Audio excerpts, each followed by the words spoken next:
Good afternoon बच्चों, कैसे हैं भाई आप लोग। तो चलिए दोस्तों, आज हम लोग संविधान का तीसरा पार्ट लेके आते हैं। तीसरा पार्ट हमारा आता है बच्चों भारतीय संविधान का मौलिक अधिकार। तो भारतीय संविधान में मौलिक अधिकार पे आज हम लोग चर्चा करते हैं। इससे पहले हमने आप लोगों को 2 पार्ट भेजा था। पहला पार्ट हमारा था संघ और राज्य क्षेत्र, दूसरा पार्ट हमारा था नागरिकता, और आज हम आप लोगों के सामने लेके आ रहे हैं बच्चों तीसरा पार्ट मौलिक अधिकार। तो आइए हम लोग चर्चा करते हैं मौलिक अधिकार पर। तो मौलिक अधिकार ये आपका मौलिक अधिकार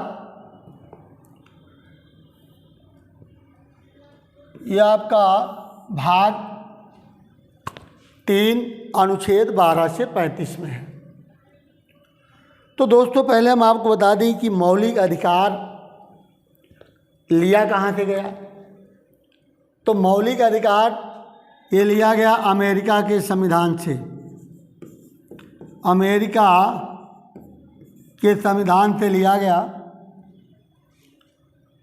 और जब बनाया गया तो मौलिक अधिकार कितने थे? 7 मौलिक अधिकार थे। किंतु जब भारतीय संविधान का 44वां संशोधन 1978 में किया गया तो संपत्ति के अधिकार को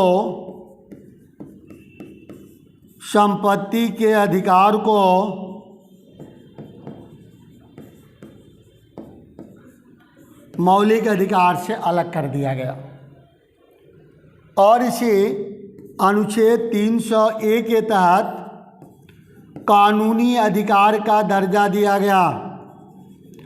कानूनी अधिकार, या दोस्तों हम ये कह सकते हैं संवैधानिक अधिकार का दर्जा दिया गया। तो आज मौलिक अधिकारों की संख्या कितनी रह गई है? 6 रह गई। तो आइए हम लोग चर्चा करते हैं कि कौन से मौलिक अधिकार किस आर्टिकल्स में हैं, और हर आर्टिकल्स पे हम लोग अनुच्छेद पे चर्चा करते हैं। तो आइए हम लोग पहले उठाते हैं अनुच्छेद 12 और 13। तो अनुच्छेद 12-13 जो है ये मौलिक अधिकार की रूपरेखा या प्रस्तावना पे माना जाता है। तो हम बाकी जो चर्चा करते हैं अनुच्छेद 14 से शुरू करते हैं। ये हमारा दोस्तों आता है समानता का अधिकार। समानता का अधिकार अनुच्छेद 14 से 18। अब हम अनुच्छेद 14 की अगर हम बात करते हैं तो अनुच्छेद 14 कहता है विधि के समक्ष समानता। विधि के समक्ष समानता बोला भाई, समानता। और एक चीज बता दें कि ये जो पूरा मौलिक अधिकार है ये लिया गया है अमेरिका से, लेकिन अनुच्छेद 14 ये कहाँ से लिया गया है? ब्रिटेन के संविधान से। ब्रिटेन के संविधान से उठाया गया केवल अनुच्छेद 14। तो अनुच्छेद 14 कहता है कि विधि के समक्ष समानता, यानी भारतीय संविधान के तहत भारत के हर नागरिक को एक समान अधिकार दिया गया, अर्थात कोई भेदभाव नहीं किया गया। अब हम इसी पे 15 की अगर हम बात करते हैं तो अनुच्छेद 15 कहता है लिंग, जाति, धर्म या निवास स्थान के आधार पर कोई भेदभाव नहीं किया गया, यानी सभी को एक समान अधिकार दोस्तों दिया गया है, चाहे वो किसी भी जाति का हो, कहीं स्त्री हो चाहे पुरुष हो, कहीं का भी निवासी हो, तो सभी को एक समान अधिकार दिया गया, अर्थात कोई भेदभाव नहीं किया गया। अनुच्छेद 16 की हम बात करते हैं तो अनुच्छेद 16 कहता है कि लोक नियोजन के अवसर पर नौकरियों में, लोक नियोजन में होता लाभ, लोक नियोजन के अवसर पर या नौकरियों में आवश्यकता पड़ने पर पिछड़े हुए नागरिकों को आरक्षण की सुविधा प्रदान की जाएगी, यानी उन्हें आरक्षण दिया जाएगा। ठीक है भाई। अब अनुच्छेद 17 की अगर हम बात करते हैं, अस्पृश्यता का अंत, अस्पृश्यता, तो अस्पृश्यता मीन्स होता है दोस्तों छुआछूत, छुआछूत का अंत, छुआछूत। तो अनुच्छेद 17 कहता है छुआछूत का अंत, यानी भारत में कोई भी अछूत नहीं है। भारतीय संविधान के तहत भारत के हर नागरिकों को एक समान अधिकार दिया गया, अर्थात कोई भेदभाव नहीं किया गया, सभी को समान दिया गया अधिकार। अनुच्छेद 18 में हम आते हैं उपाधियों का अंत, उपाधियों का अंत, उपाधियों का अंत। ठीक है भाई। कहता है भारत सरकार या राज्य सरकार द्वारा दी गई कोई भी उपाधि कोई अन्य व्यक्ति धारण नहीं कर सकता। जिस व्यक्ति को जो उपाधि दी गई है वही धारण करेगा, दूसरा व्यक्ति धारण नहीं कर सकता। यही है उपाधियों का अंत। ठीक। इसके बाद हम दोस्तों आते हैं स्वतंत्रता का अधिकार। तो स्वतंत्रता का अधिकार अनुच्छेद 19 से 22।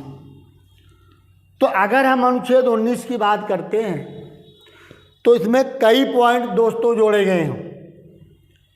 वाक करने की स्वतंत्रता, कोई संघ या संगठन बनाने की स्वतंत्रता, भारत के किसी भी राज्य क्षेत्र में निवास करने या बस जाने की स्वतंत्रता।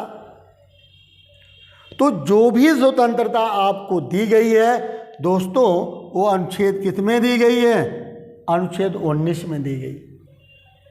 माने हम इस तरह एक शब्द बोल सकते हैं कि आपके जीवन की जो दिनचर्या है, ये सारी स्वतंत्रता कहाँ वर्णित मिलती है? अनुच्छेद 19 में वर्णित मिलती है। अब अनुच्छेद 20 कहता है कि दोष सिद्धि के संबंध में संरक्षण। इसके 3 पार्ट हैं। पहला पार्ट कहता है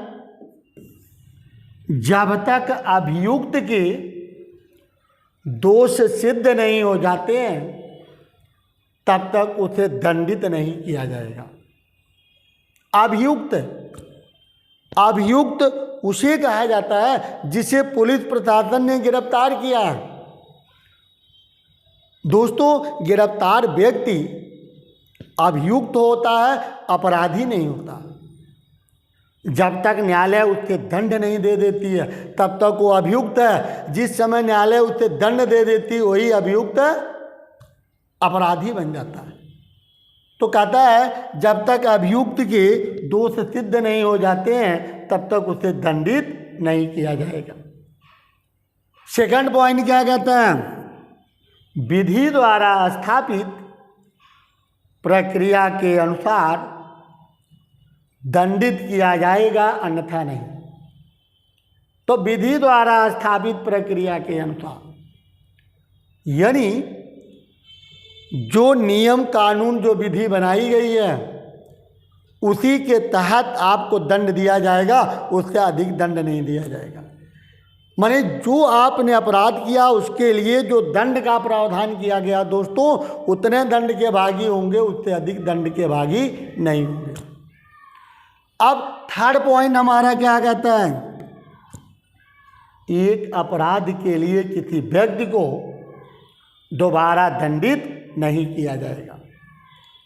ठीक है भाई। तो ये तीनों पॉइंट हमारा आता है अनुच्छेद 20। अब एक चीज़ थोड़ा सा मिस्टेक किए हैं भाई, अनुच्छेद 19 में एक शब्द आता है, थोड़ा इस पर हम चर्चा कर लेते हैं भाई। अनुच्छेद 19, अगर हम अनुच्छेद 19(1) की ए की बात करते हैं, अनुच्छेद 19(a), अनुच्छेद 19(a) क्या कहता है? सूचना का अधिकार। ये जो सूचना का अधिकार है,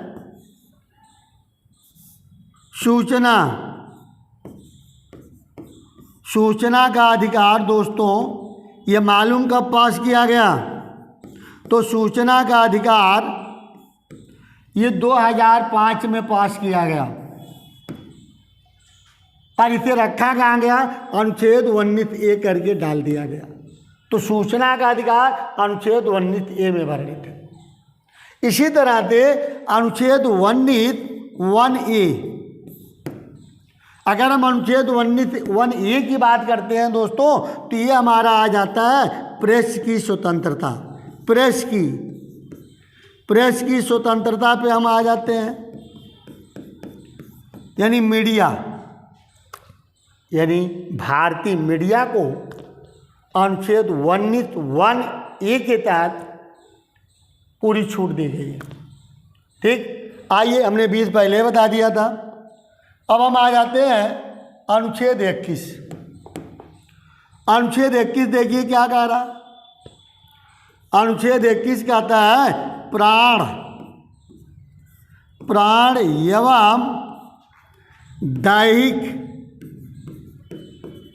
एवं दैहिक स्वतंत्रता का संरक्षण।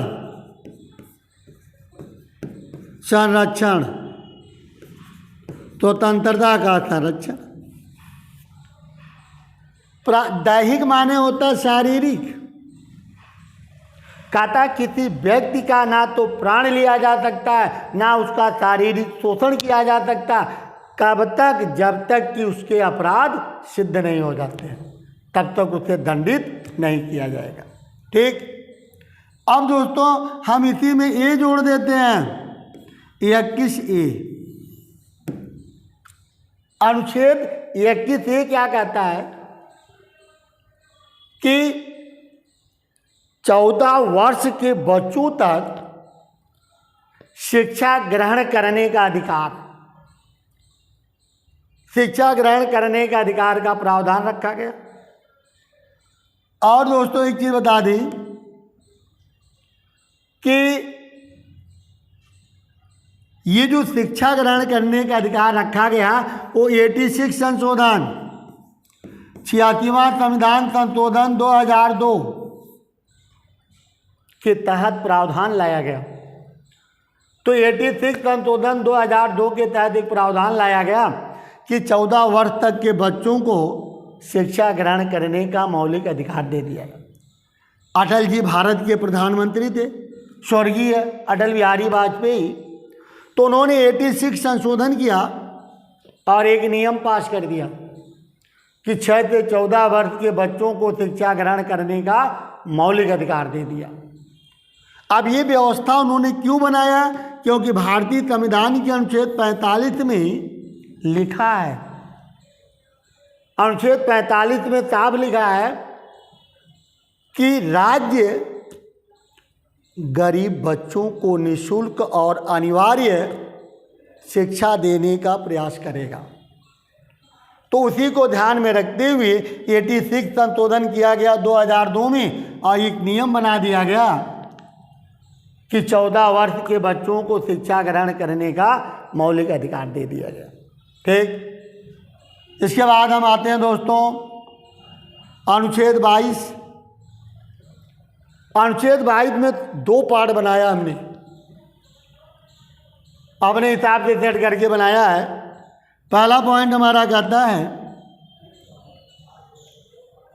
कि गिरफ्तार किए गए व्यक्ति को गिरफ्तारी के कारण से अवगत कराया जाएगा और विधि व्यवसायी से विचार विमर्श करने और बचाव का अधिकार दिया जाएगा।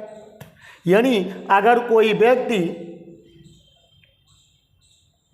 जिस व्यक्ति को गिरफ्तार करने पुलिस प्रशासन जाती है तो सबसे पहले उसे अवगत कराती है कि हम आपको इस कारण से गिरफ्तार करने आए हैं, तो गिरफ्तारी के कारण से अवगत कराया जाएगा। और विधि व्यवसायी माने वकील, तो विधि व्यवसायी से विचार विमर्श करने और बचाव का अधिकार दिया जाएगा। ठीक है भाई। अब यहाँ पर एक चीज़ देखिए, अनुच्छेद 22 यहाँ लचीलापन दिखा रहा हूँ, क्योंकि हम लोग बोलते हैं कि भारत का संविधान कैसा है, कठोर किंतु लचीला है। कठोर तो है लेकिन अनुच्छेद 22 जो हमारा है ये लचीलापन दिखा रहा। ठीक। इसके बाद सेकंड पॉइंट कहता है कि गिरफ्तारी के स्थान से लेकर नज़दीकी मजिस्ट्रेट के न्यायालय तक का समय 24 घंटे से अधिक का नहीं होगा, किंतु रास्ते का समय छोड़कर। ठीक है भाई। तो 24 घंटे का समय दिया गया गिरफ्तार व्यक्ति को न्यायालय तक पहुंचने का। इसके बाद हम दोस्तों आते हैं अनुच्छेद 23-24। अनुच्छेद 23-24 हमारा आता है शोषण के विरुद्ध का अधिकार। अनुच्छेद 23 कहता है मानव दुर्व्यवहार और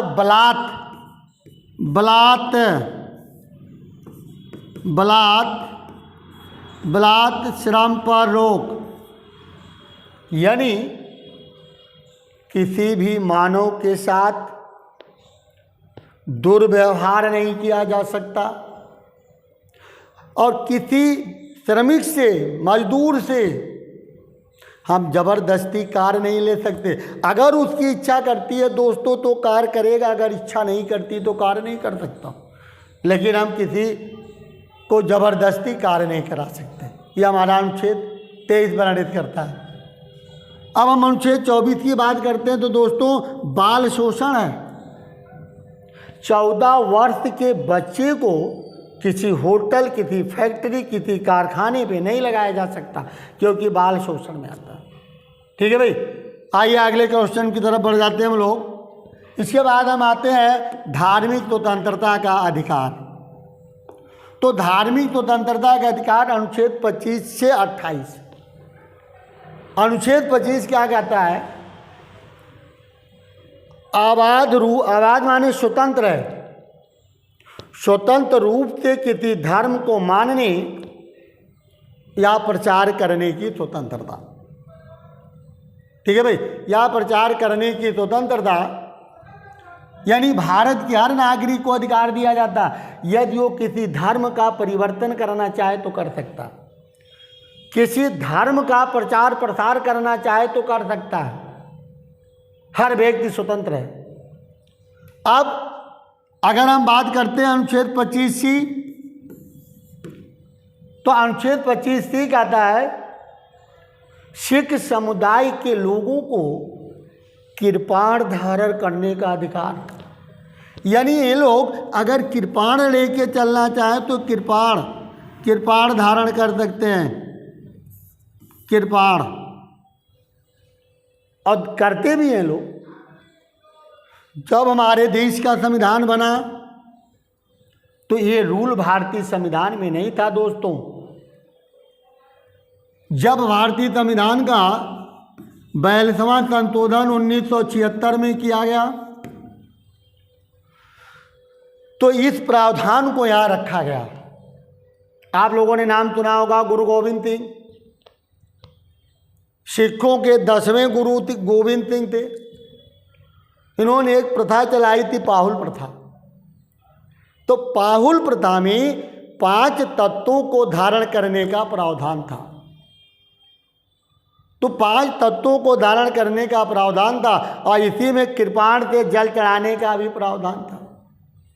तो इन 5 तत्वों को जो धारण करने के, यानी पाहुल प्रथा को गुरु गोविंद सिंह ने क्या किया,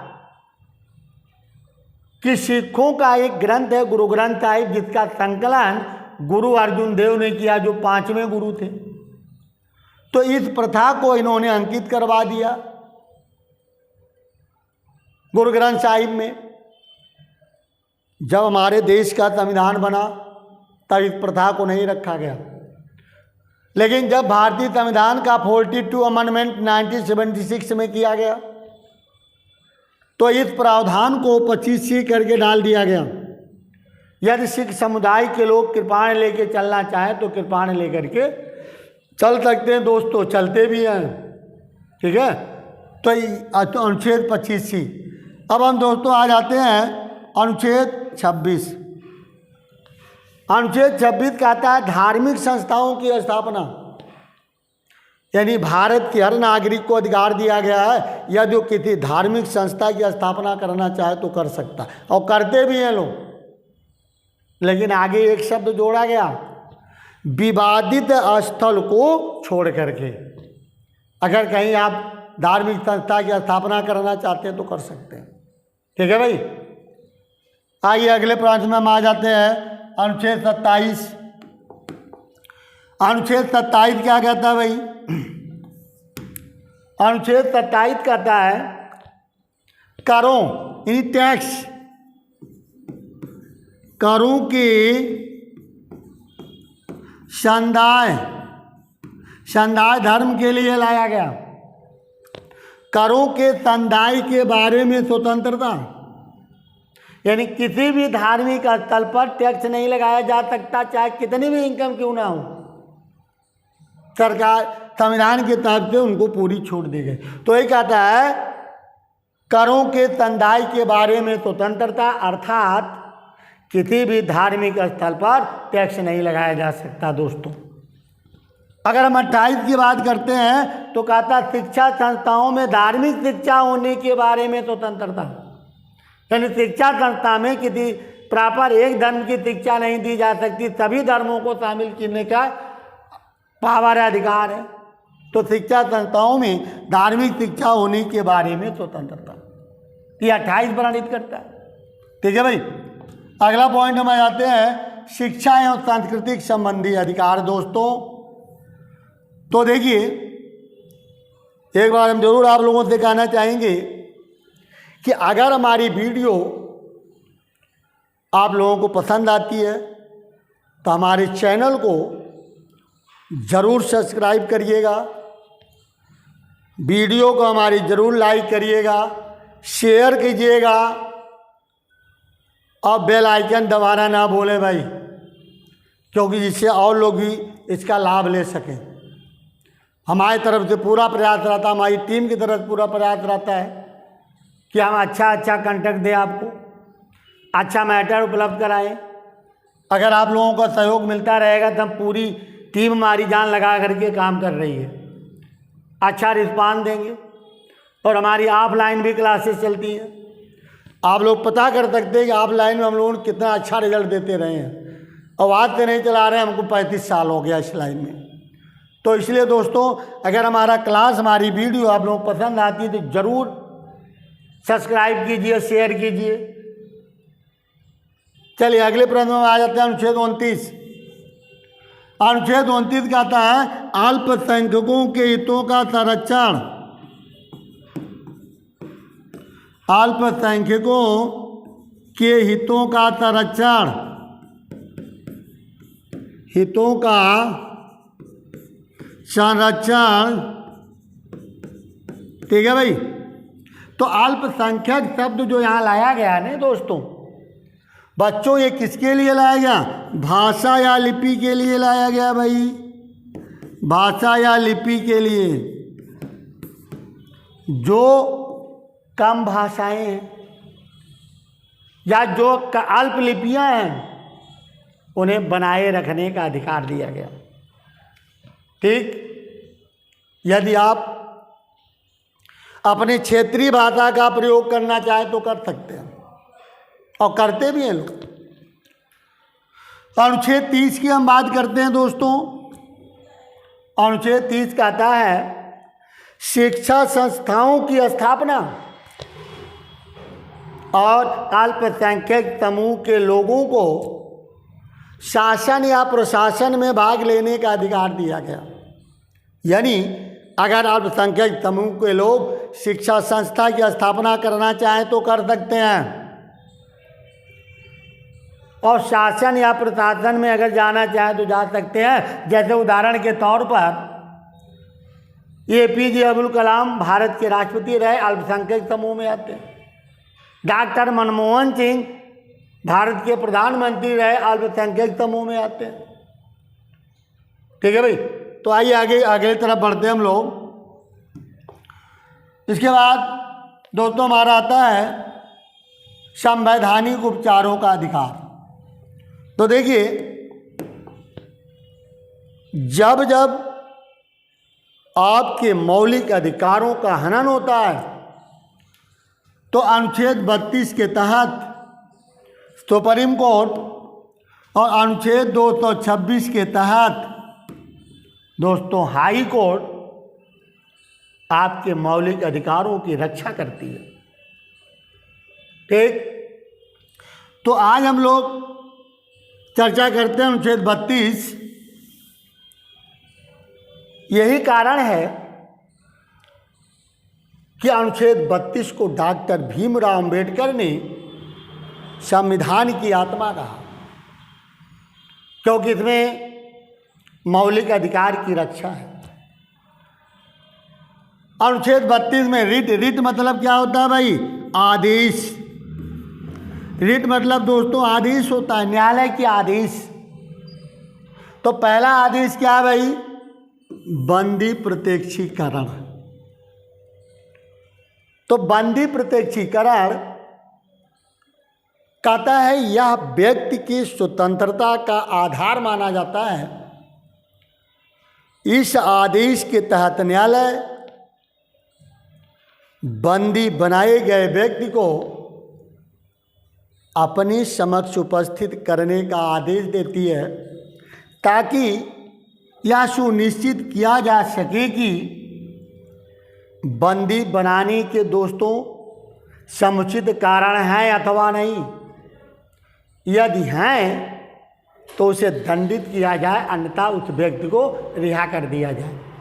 तो ये बंदी प्रत्यक्षीकरण हो गया।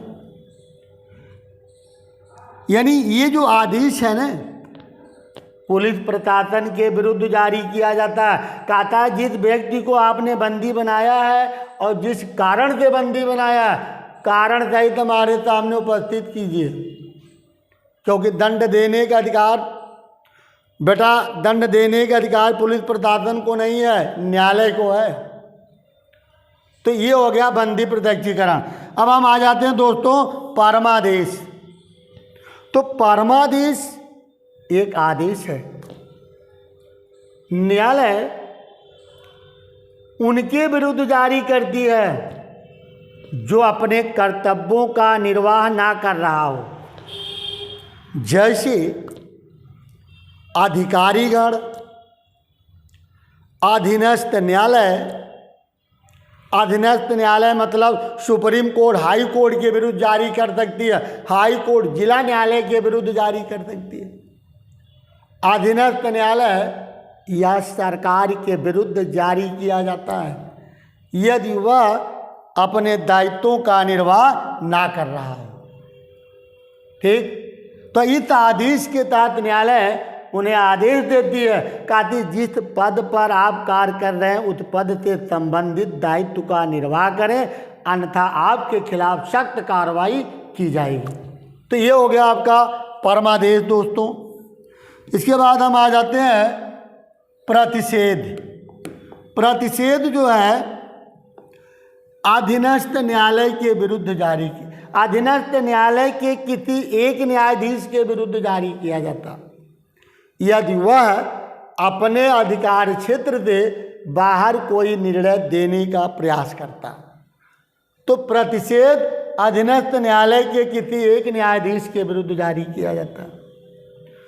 उत्प्रेषण समस्त न्यायालय के विरुद्ध जारी होता है। अधीनस्थ न्यायालय के समस्त न्यायालय के विरुद्ध जारी होता है यदि वह अपने अधिकार क्षेत्र से बाहर कोई निर्णय देने का प्रयास करता, तो उसके विरुद्ध जारी होता है उत्प्रेषण। दोनों में एक शब्द का डिफरेंस है दोस्तों। प्रतिषेध अधीनस्थ न्यायालय के किसी एक न्यायाधीश के विरुद्ध जारी होता है और उत्प्रेषण समस्त न्यायालय के विरुद्ध जारी किया जाता है। अधिकार परीक्षा, ये जो अधिकार परीक्षा है दोस्तों, ये उसके विरुद्ध जारी किया जाता है जैसे माना कि किसी व्यक्ति ने किसी पद को अवैधानिक रूप से कब्जा कर लिया है। अवैधानिक माने जबरदस्ती कब्जा कर लिया या ग्रहण कर लिया है, और न्यायालय इस निष्कर्ष पर पहुंचती है कि यह पद अवैधानिक रूप से ग्रहण किया गया है, तो न्यायालय उस व्यक्ति को हटा देती है। जिसे आप पद मिलना चाहिए उसे उसका अधिकार दिला देती है। यही अधिकार परीक्षा। जैसे अगर किसी ने किसी का मकान कब्जा कर लिया, किसी ने किसी का प्लाट कब्जा कर लिया, तो ऐसी सिचुएशन के लिए ये अधिकार परीक्षा जारी करती है न्यायालय। उनसे पूछताछ करती है, यदि आप इस पद पे या इस मकान में या इस प्लाट में अगर आप रह रहे हैं या कब्जा किए हैं तो किस अधिकार के अंतर्गत किए हैं। अगर न्यायालय सही प्रूफ पाती है तो उन्हें उस वहाँ से हटा करके जिनका ये अधिकार उन्हें उसका अधिकार दिला देती है। तो ये हो गया हमारा अधिकार परीक्षा। तो दोस्तों ये मौलिक अधिकार की रक्षा के लिए 3 रिटें होती हैं, 5 रिटें होती जो उन्हें पाँचों बता दिया।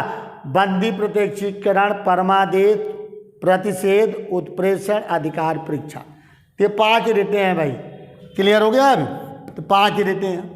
ठीक, चलिए इसके बाद तो मेन यही है भाई।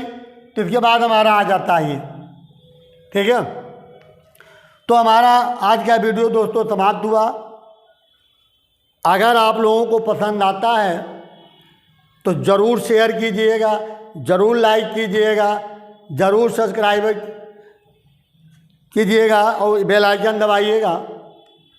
अगला जो हमारा पार्ट आएगा दोस्तों, अगला हमारा पार्ट होगा राज्य के नीति निर्देशक तत्व। तो राज्य के नीति निर्देशक तत्व भाग 4 अगला हमारा पार्ट पहुंचेगा आप लोगों को। तो चलिए आज का हम क्लास यही समाप्त करते हैं, फिर अगले भाग 4 में मिलेंगे। तब तक के लिए जय हिंद, जय भारत।